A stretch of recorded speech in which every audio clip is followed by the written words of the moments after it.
السلام علیکم ورحمۃ اللہ وبرکاتہ۔ الحمد للہ رب العالمین والصلاة والسلام علی سیدنا محمد وعلی آلہ وصحبہ اجمعین، اما بعد۔ اعوذ باللہ من الشیطان الرجیم، بسم اللہ الرحمن الرحیم۔ رب اشرح لی صدری ویسر لی امری واحلل عقدۃ من لسانی یفقہوا قولی واجعل لی وزیرا من اہلی۔ اللہم ارنا الحق حقا وارزقنا اتباعہ وَأَرِنَا الْبَاطِلَ بَاطِلًا وَارْزُقْنَا اجْتِنَابَهُ، آمین یا رب العالمین۔ آج ہم کرنے لگے ہیں لیسن نمبر 43، اور آیت جو ہم کور کریں گے آج وہ سورۃ الکہف آیت نمبر 57، 58 اور 59 ہے۔ آیت 57 دیکھیں، عربی ٹیکسٹ۔ وَمَنْ أَظْلَمُ مِمَّنْ ذُكِّرَ بِآيَاتِ رَبِّهِ فَأَعْرَضَ عَنْهَا وَنَسِيَ مَا قَدَّمَتْ يَدَاهُ إِنَّا جَعَلْنَا عَلَى قُلُوبِهِمْ أَكِنَّةً أَن يَفْقَهُوهُ وَفِي آذَانِهِمْ وَقْرًا وَإِن تَدْعُوهُمْ إِلَى الْهُدَى فَلَن يَهْتَدُوا إِذًا أَبَدًا۔ اس کا ترجمہ، اور اس شخص سے بڑھ کر ظالم اور کون ہے جسے اس کے رب کی آیات سنا کر نصیحت کی جائے اور وہ ان سے منہ پھیرے اور اس برے انجام کو بھول جائے جس کا سر و سامان اس نے اپنے لیے خود اپنے ہاتھوں کیا ہے۔ جن لوگوں نے یہ روش اختیار کی ہے ان کے دلوں پر ہم نے غلاف چڑھا دیا ہے، جو انہیں قرآن کی بات نہیں سمجھنے دیتے، اور ان کے کانوں میں ہم نے گرانی پیدا کر دی ہے۔ تم انہیں ہدایت کی طرف کتنا ہی بلاؤ، وہ اس حالت میں کبھی ہدایت نہ پائیں گے۔ سب سے بڑے ظالم کی پہچان یہاں پر بتائی گئی کہ اللہ کی نظر میں سب سے بڑا ظالم وہ ہوتا ہے جو دو بڑے جرم کرے۔ ایک، جو اللہ کی بات، اللہ کی نصیحتوں سے، احکاموں سے منہ موڑے، اعراض برتے، اور دوسرا جو اپنے کیے کو، اپنے ہاتھوں سے کمائے ہوئے برے اعمال کو بھول جائے، اپنے انجام سے بے خبر ہو، بے پرواہ ہو، کیجول ایٹیٹیوڈ ہو جس کا گناہ کے کاموں میں۔ ومن اظلم، اور کون سب سے بڑا ظالم ہے، اس سے بڑا ظالم ہے، ممن ذکرہ، جس سے ذکرہ کا مطلب ہوتا ہے بار بار سمجھانا، مختلف طریقوں سے نصیحت کرنے کے باوجود وہ منہ پھیر لے۔ بِآیاتِ رَبِّهِ، اللہ اپنی آیات کے ذریعے لوگوں کو سیدھی راہ، اچھے انجام کی طرف بلاتا ہے، غلطی اور گناہ کی راہ سے روکتا ہے۔ اللہ کی آیات یعنی قرآن کے احکام بھی ہیں اور کائنات کی نشانیاں جو ہمیں نظر آتی ہیں، جسے دیکھ کر انسان عبرت حاصل کر کے سدھر جائے۔ جیسے قرآن میں جنت کی آیات ہیں جو شوق دلائے انسان کو، اور جہنم کی وعید ہے جس سے ڈر کر وہ رک جائے گناہ کے کام سے، اور زندگی جینے کا سلیقہ جو ہے وہ قرآن و حدیث میں بیان ہوا ہے کہ دیکھو فلاں کام کرنے سے فلاں عذاب ہوتا ہے، اور فلاں کام کرنے سے تمہیں اجر و ثواب ملے گا۔ پھر نشانیاں جیسے موت یا سڈن ڈیتھ اسپیشلی، یا فلڈز ہو گئے، ارتھ کویک، سیلاب، زلزلے، یہ ساری چیزیں اللہ کی نشانیاں ہیں جو دنیا کی اصل حقیقت کو واضح کرتے ہیں، اور نصیحت پکڑنے کا ذریعہ بھی ہیں کہ ہماری بھی پکڑ ہو سکتی ہے، ہماری بھی دنیا اجڑ سکتی ہے، زندگی کبھی بھی ختم ہو سکتی ہے، تباہ ہو سکتی ہے۔ تو ہمیں منہ موڑنا نہیں چاہیے، بلکہ اپنے کیے پر، پچھلے جو گناہ ہم نے کیے ان گناہوں پر توبہ استغفار کر لینا چاہیے اور سدھر جانا چاہیے پکڑ ہونے سے پہلے۔ لیکن لوگ کیا کرتے ہیں؟ فَأَعْرَضَ عَنْهَا، منہ موڑتے ہیں، پیٹھ پھیر لیتے ہیں، سنی انسنی کر دیتے ہیں۔ ان نشانیوں سے عبرت حاصل کرنے کے بجائے وہ کیا کہتے ہیں؟ نیچرل کلیمٹیز کا نام دے کر ٹال دیتے ہیں، غور و فکر نہیں کرتے۔ اور دوسرا نسیہ، وہ بھول جاتے ہیں اپنے کرتوتوں کو، غلطیوں کو، اور اس کی اصلاح نہیں کرتے پھر۔ اور پھر پریکٹیکلی یہ بڑی آزمائی ہوئی بات ہے کہ لوگوں کو امر بالمعروف اور نہی عن المنکر پسند نہیں آتا۔ آپ کسی بے نمازی کو کہہ کر تو دیکھیں کہ نماز فرض ہے، نماز پڑھا کرو، زکوٰۃ دینا بھی فرض ہے، وہ سامنے سے کیسے کیسے ریئیکٹ کرتے ہیں، کیسی کیسی باتیں سنائیں گے آپ کو۔ کچھ لوگ پھر بھی امر بالمعروف کرنے میں کامیاب ہو جاتے ہیں، یعنی نیکی کا حکم دیتے ہیں، لیکن نہی عن المنکر یعنی برائی سے روکنے میں ہار جاتے ہیں۔ مثلاً کم ہی لوگ جرأت کرتے ہیں بتانے میں کہ انٹرسٹ بیس لونز جو ہیں وہ حرام ہے، اس کو مت لینا، یا مکسڈ گیدرنگز کا حصہ نہ بنو، بے پردگی نہ کرو، میوزک سے بچو، میوزک نہ سنو، غیبت نہ کرو. یعنی حرام سے روکنا بہت مشکل کام ہے. لوگوں کی ناراضگیاں اور باتیں سننی پڑتی ہیں. قرآن و حدیث کے ذریعے سمجھانے کے باوجود کہیں گے ہمیں نہ بتاؤ، ہمیں نہ سناؤ، ہمیں نہیں سننا یہ سب کچھ. دلچسپی ہی کوئی نہیں دین میں، نہ قرآن میں نہ شریعت میں. نتیجہ اس کا دین پھر صرف ظاہریت بن کر رہ جاتا ہے، آنیسٹی ہی نہیں رہتی. قرآن پھر پڑھا جاتا ہے صرف برکت اور ثواب کمانے کے لیے، اور اس میں بھی دنیا ہی اصل غرض ہوتی ہے کہ رزق زیادہ مل جائے، رزق کے لیے، برکت کے لیے. یعنی قرآن کو سمجھنے کے لیے عمل کرنے کی نیت سے نہیں پڑھا جاتا. قرآن میں ایک بات لکھی ہوتی ہے، اس کو پڑھ رہے ہوتے ہیں، اور عمل اس کے برعکس ہوتا ہے، بالکل اس کے خلاف کام کر رہے ہوتے ہیں. ان کا لائف سٹائل آپ دیکھیں گے نا تو آپ کو دین کی کوئی چیز ان کے عمل میں نظر نہیں آئے گی. یہ اکڑ نہیں تو کیا ہے؟ ضد اور تکبر، لاپرواہی کی نشانی ہے یہ. وَنَسِيَ مَا قَدَّمَتْ يَدَاهُ، وہ اپنے ہاتھوں کی کمائی یعنی اپنی غلطیوں کو، گناہوں کو بھول گیا. یہ بہت بڑی بدقسمتی ہے کہ انسان اپنے گناہوں کو بھول جائے. وہ کیوں؟ کیونکہ پھر وہ ان سے توبہ بھی نہیں کرے گا نا، اس کی توفیق ہی نہیں ملے گی. اس کو کس طرح کرے گا؟ یاد ہو تبھی تو کرے گا، پشیمان ہوگا. گلٹ فیل کریں گے تو ہم گناہوں سے توبہ کریں گے، استغفار کریں گے. اور گناہ یاد نہ رہنے کا مطلب کیا ہے؟ یہی نا کہ اللہ کا ڈر ہی نہیں. تو بار بار سمجھانے کے باوجود جب لوگ نہیں مانتے، ہدایت پانا نہیں چاہتے، ہدایت کے طلبگار ہی نہیں ہوتے، دلچسپی کوئی نہیں اللہ کی بات میں، اللہ کے کلام پہ، ان کو نصیحتوں پہ اگر وہ دلچسپی نہیں دکھا دے تو پھر اللہ کیا کرتا ہے؟ ان کے دلوں پر خلاف چڑھا دیتا ہے، ان کے دل و دماغ پر پردے ڈال دیتا ہے، اور وہ اپنی غفلتوں میں، اپنی گمراہیوں میں بھٹکتے پھرتے رہتے ہیں. انا جعلنا علی قلوبہم اکنہ، اکن کا مطلب ہوتا ہے پردوں کا پڑ جانا، دیکھنا نہیں چاہتے. یعنی مطلب وہ ان کو نظر آتا ہے لیکن وہ دین کی چیز جو ہے، دین کی بات وہ دیکھنا نہیں چاہتے. تو لوگ جب انٹرسٹ نہیں دکھاتے نا دین کی طرف، تو پھر اللہ تعالیٰ دین حق کو قبول کرنے کی صلاحیت جو ہے وہ بھی چھین لیتا ہے. وہ پھر اکڑے ہی رہتے ہیں، جھکتے نہیں اور مانتے نہیں ہیں. تو یہ اللہ نے ان پر ظلم نہیں کیا، وہ خود انٹرسٹڈ نہیں ہوتے نا دین میں، تو پھر اس طرح سے وہ اللہ تعالیٰ ایک طرح سے مہر لگا دیتا ہے. وفی آذانہم وقرا، اور ان کے کانوں میں گرانی ہے. گرانی کا مطلب ہے بوجھ، ان کے کانوں پر بوجھ ہے. مطلب اگر کوئی چیز آپ بند کر دیں کانوں کو تو سنائی دیتا ہے. تو فزیکلی یہ لوگ بہرے نہیں ہوتے، ڈیف نہیں ہوتے، دنیا بھر کی باتیں وہ خوب سنتے ہیں، لیکن صرف دین کی، قرآن کی بات سننا نہیں چاہتے. اس کا مطلب یہ اچھی نہیں لگتی ان کو نصیحت. اور دین میں جو ریسٹرکشنز ہے، روک ٹھوک ہے، حلال حرام کی چیزیں، یہ سب ان چیزوں میں ان کو دلچسپی نہیں ہوتی بالکل. تو پھر کیا ہوتا ہے؟ وَإِن تَدْعُوهُمْ إِلَى الْهُدَىٰ فَلَن يَهْتَدُوا إِذًا أَبَدًا، تو بطور سزا وہ کبھی بھی ہدایت کے راستے پہ نہیں آئیں گے، قبول نہیں کریں گے، توبہ کر کے پلٹنا نہیں چاہیں گے. ان کی یہ اکڑ قیامت کے دن عذاب کو دیکھ کر ہی ٹوٹے گی. وہ کبھی بھی، ابداً کا مطلب ہے ہمیشہ، ہدایت یافتہ نہیں ہوں گے. تو اللہ جو ہے وہ ہدایت سے محروم نہیں کرتا، وہ خود ظالم ہوتے ہیں، ظلم کرنے والے ہوتے ہیں اپنی جانوں پر، کہ وہ ہدایت کی طرف آنا ہی نہیں چاہتے. آیت نمبر 58 دیکھیں، عربی ٹیکسٹ اس کی. وَرَبُّكَ الْغَفُورُ ذُو الرَّحْمَةِ لَوْ يُؤَاخِذُهُم بِمَا كَسَبُوا لَعَجَّلَ لَهُمُ الْعَذَابَ بَل لَّهُم مَّوْعِدٌ لَّن يَجِدُوا مِن دُونِهِ مَوْئِلًا. اس کا ترجمہ، تیرا رب بڑا غفور الرحیم ہے، بڑا درگزر کرنے والا اور رحیم ہے.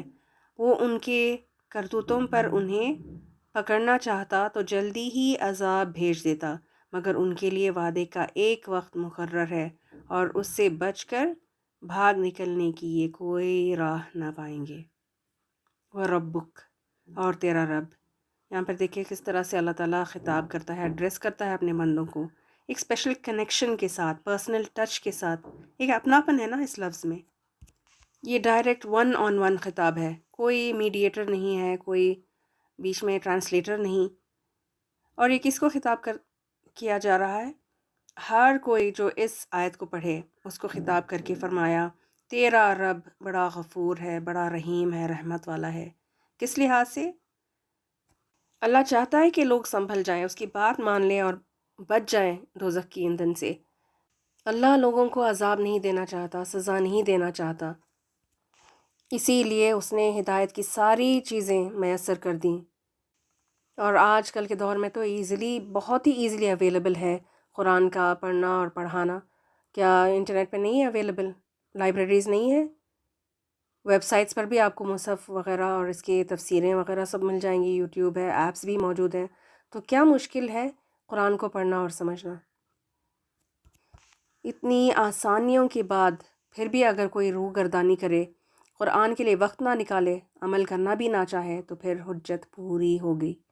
اس کے بعد اس کی تباہی، اس کی اپنی بربادی کا ذمہ دار وہ خود ہوگا۔ لو یؤاخذہم بما کسبوا لعجل لہم العذاب، پھر اللہ تعالیٰ مہلت دیتا رہتا ہے۔ اللہ کسی کو بھی فوراً نہیں پکڑتا ان کے گناہوں پر، سزا وہ نہیں دیتا، پوری زندگی ہمیں مہلت دیتا رہتا ہے اصلاح کرنے کی۔ یہ بہت بڑی رحمت ہے اللہ کی کہ وہ تحمل سے پیش آتا ہے، وقت دیتا ہے لوگوں کو سنبھلنے سدھرنے کے لیے۔ اور اس سے پہلے جو لفظ گزرا نا وَرَبُّكَ الْغَفُورُ، تیرا رب نہایت بخشنے والا ہے۔ اللہ اپنے بندوں کو گناہ اور ظلم کرنے کے باوجود معاف کرتا رہتا ہے، بخشتا رہتا ہے، کسی کو رزق سے محرومی نہیں کرتا، ہر ایک کو رزق دیتا ہے۔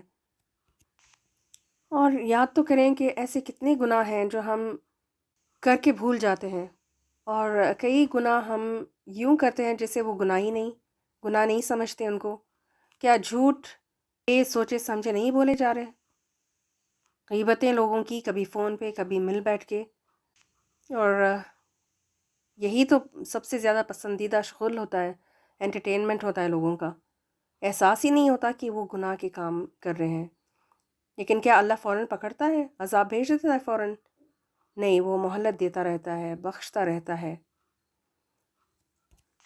ڈھیل دیتا ہے، اور پھر کبھی نصیحت کرنے والا کوئی مل جاتا ہے کہ اس طرح سے نہ کرو، یا پھر قرآن کی آیت سے ہی گزر جاتے ہیں۔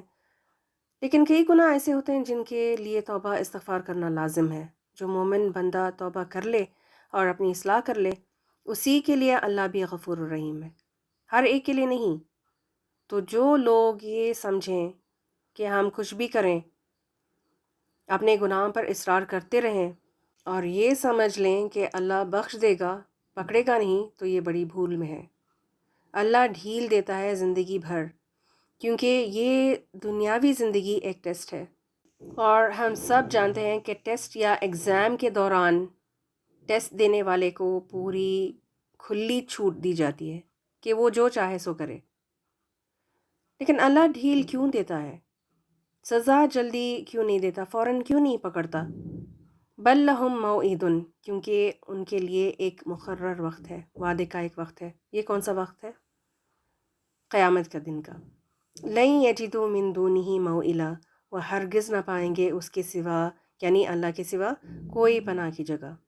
قیامت کے دن اللہ خوب پکڑنے والا ہے، اور اس دن کوئی بھی چھڑا نہیں سکتا اللہ کی پکڑ سے۔ آج وقت ہے پلٹنے کا، آج موقع ہے، بس ارادہ کرنے کی ضرورت ہے۔ دنیا کی دھن میں مگن ہو کر آخرت کو بھولنا نہیں چاہیے۔ آج صبح مجھے کسی نے ویڈیو بھیجی، وہ ترکی میں جو زلزلہ ہوا تھا نا، تو اس سے ریلیٹڈ تھا۔ اس زلزلے کا سروائیور تھا کوئی، جس نے اپنا ایکسپیرینس شیئر کیا تھا۔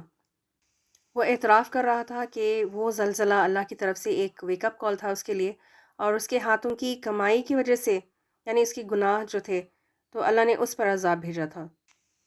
کیونکہ اس نے بتایا کہ وہ بڑا بے نمازی تھا، نماز نہیں پڑھتا تھا، صرف دنیا کمانے میں مشغول رہتا، لیکن وہ خوش تھا کہ پھر بھی اللہ نے اس کو مہلت دی، اس کی زندگی بخش دی، اور اس کو سنبھلنے کا دوبارہ موقع دیا تاکہ وہ توبہ کر لے، پلٹ آئے نادم ہو کر، پچھتائے اپنے گناہ پر۔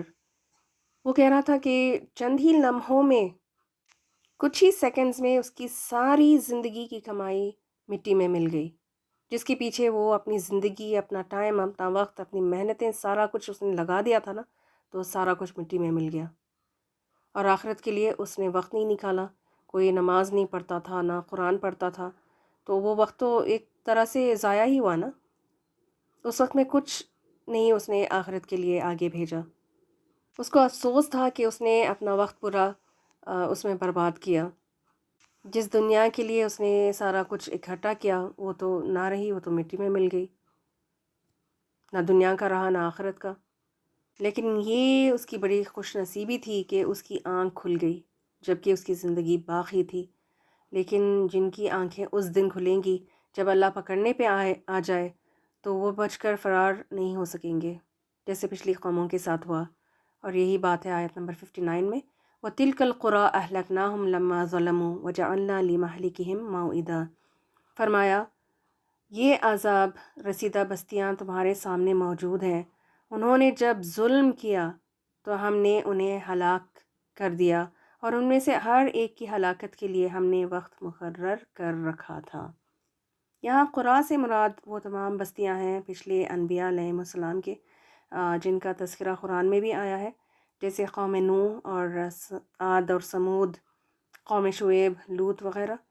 ان قوموں کی اجڑی ہوئی بستیاں آج بھی موجود ہیں، اور نبی صلی اللہ علیہ وسلم کے احادیث میں آتا ہے کہ جب تم ان بستیوں سے گزرو تو بہت جلدی جلدی سے یہاں پر گزر جانا، وہاں پہ سیر و تفریح کے لیے اور انٹرٹینمنٹ کے لیے نہ جانا، تو خاص اس جگہ کو دیکھنے کے لیے مت جانا، کیونکہ وہاں پر جو عذاب نازل ہوا تھا نا، تو وہ اس کے اثرات باقی رہتے ہیں۔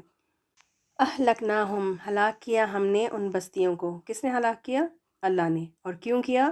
لما ظلموا، کیونکہ انہوں نے ظلم کیا۔ یہ دیکھیں یہاں پر جو ہم آیت شروع کیے تھے نا آج کے لیسن کا، ومن اظلم، تو یہاں پر ظلم کی بڑی بات ہو رہی ہے۔ تو جو قومیں، جو بستیاں اجڑ گئی تھی، تباہ ہو گئی تھی، اللہ نے جن کو ہلاک کیا تھا، تو ان کا جرم کیا تھا؟ انہوں نے ظلم کیا تھا، حق تلفی کی، حق ادا نہیں کیا، حق میں کمی کرتے تھے۔ اللہ کے حق میں کمی یہ تھی کہ وہ شرک کرتے تھے، اللہ کے حکموں کی نافرمانی کرتے، اور جب سمجھایا جاتا ان کو، ان کے انبیاء علیہ السلام، جو بھی ان کے پاس رسول بھیجا گیا تھا، نبی بھیجا گیا تھا، تو وہ جب سمجھاتے کہ باز آ جاؤ، رک جاؤ، تو توبہ کر لو، تو مان کر نہیں دیتے تھے، تو اللہ نے ان کو سزا دی، عذاب میں مبتلا کیا۔ لیکن ان کو مہلت دینے کے بعد پوری ان کی زندگی سمجھایا، نبی بھی ان کے بیچ موجود تھے، لیکن اس کے باوجود جب وہ نہیں مانے نا، تو پھر ان کی آخر میں ان کی پکڑ ہوئی تھی۔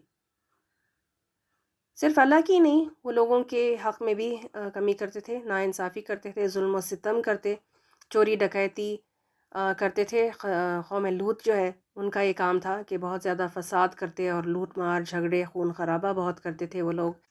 اور شعیب علیہ السلام کے قوم میں یہ گناہ وہ کرتے تھے، ظلم وہ کرتے تھے کہ ناپ تول میں کمی کرتے، کہ مجھے پورا پورا مل جائے میرا مال، لیکن دوسرے کو اس میں کمی کر دیتے، ناپ تول میں ہر قسم کا ظلم ڈھاتے تھے لوگوں پر۔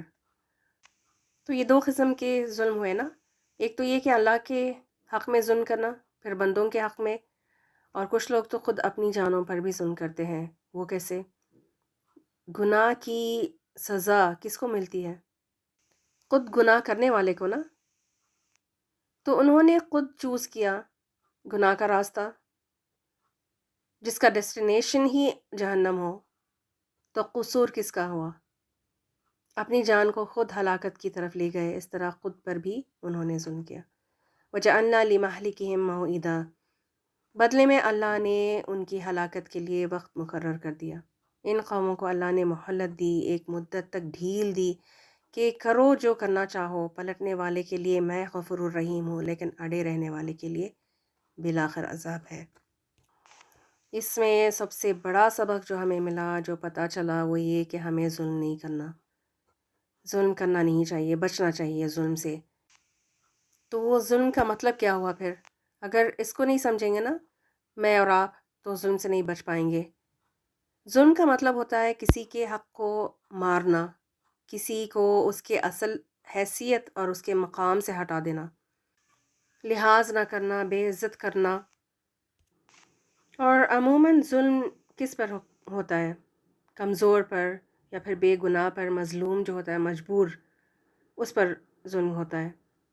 جو لوگ اپنے ڈپینڈنس ہوتے ہیں، اپنے ماتحت ہوتے ہیں، یا اپنے سے چھوٹے، عمر میں چھوٹے یا رتبے میں چھوٹے، رشتے میں چھوٹے، یا مال میں اپنے سے کم، ایسے پر اپنی طاقت یوز کرنا، مس یوز کرنا، بلکہ بے عزت کرنا، عزت نہ دینا، یہ سب ظلم ہے۔ ظلم کرنے کا نتیجہ کیا ہے؟ اللہ کی پکڑ لازماً ہوگی، کیونکہ ساری قدرت، ساری طاقت اللہ ہی کے پاس ہے۔ اور یاد رکھیے، شرک بہت بڑا ظلم ہے۔ ان الشرک لظلم عظیم، یقیناً شرک سب سے بڑا ظلم ہے، کیونکہ یہ شرک جو ہے نا، اللہ سے بے وفائی کی نشانی ہے، ناانصافی ہے، اللہ کے ساتھ اللہ کے حق میں کمی کرنا ہے۔ اللہ تعالیٰ ہم سب کو سننے سمجھنے کے ساتھ ساتھ عمل کی توفیق دے۔ آپ سب کو اس درس میں شامل ہونے کا خوب فائدہ دے، بے پناہ اجر و ثواب دے، ہدایت اور کامل ایمان سے نوازے، آپ پر اور آپ کے والدین پر، آپ کے گھر والوں پر ڈھیروں رحمتیں نازل فرمائے، صحت اور عافیت عطا کرے، گناہوں کو بخش دے، ہمیں معاف فرما دے اور اپنے حفظ و امان میں رکھے۔ اللہم آمین۔ بارک اللہ لی ولکم فی القرآن الکریم ونفعنی وإیاکم بالآیات وذکر الحکیم، وآخر دعوانا ان الحمد للہ رب العالمین۔ سبحانک اللہم وبحمدک، نشہد ان لا الہ الا انت، نستغفرک ونتوب الیک۔ السلام علیکم ورحمۃ اللہ وبرکاتہ۔ اعوذ باللہ من الشیطان الرجیم، بسم اللہ الرحمن الرحیم۔ ومن أظلم ممن ذكر بآيات ربه فأعرض عنها ونسي ما قدمت يداه إنا جعلنا على قلوبهم أكنة أن يفقهوه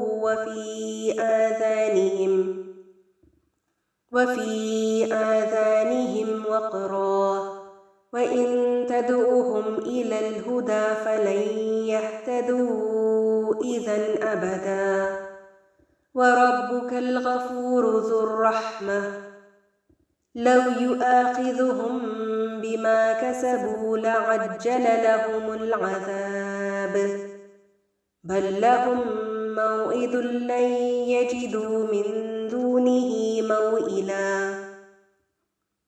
وتلك القرى أهلكناهم لما ظلموا وجعلنا لمهلكهم موعدا